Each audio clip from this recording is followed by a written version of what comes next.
This is a cataract surgery of this 63-year-old lady with a small pupil. I started with putting ISOs to get mechanical dilatation of the pupil. Utrata forceps is used to start the capsulorhexis, but we see here that the whole lens is moving along with the movement of the utrata forceps and the wrinkling of the anterior capsule. So I use a cystotome to puncture the anterior capsule and create a small capsular tag. The utrata forceps was used to complete the anterior capsulorhexis. We notice here that the whole lens is moving with pulling the anterior capsule, and there is a significant zonular weakness, especially from the temporal side from 5 to 11 o'clock.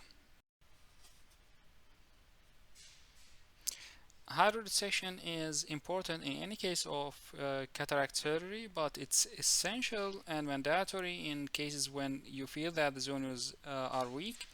So generous hydroresection is performed here.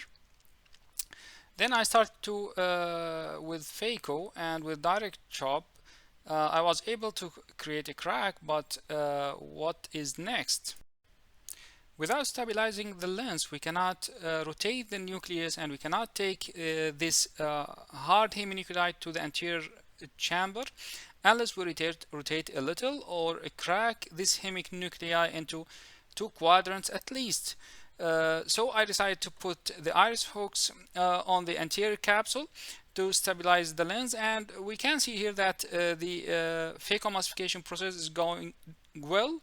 After stabilizing the lens with the iris hooks, then cortical material was removed using irrigation by manual irrigation aspiration. Then a CTR is used to stabilize the whole capsule.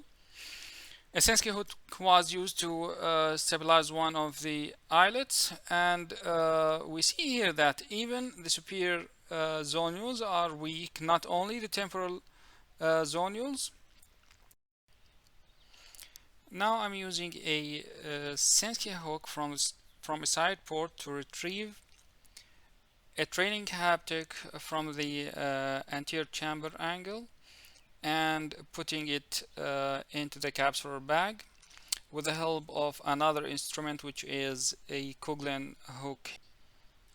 The ideal situation here is to support the capsular bag with a Sioni ring or a capsular tension segment and suture them to the sclera to have a long-term stabilization of the capsule. But since it was not available during my surgeries, I proceeded with inserting a single piece intraocular lens in the capsular bag.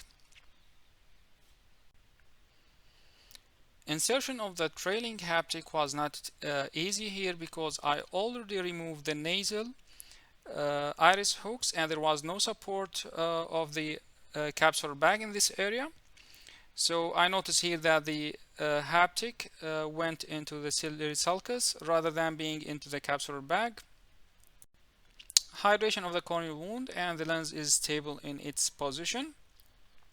This is the first day post-op. The lens is very stable and the patient is very happy with the vision. Thank you for watching.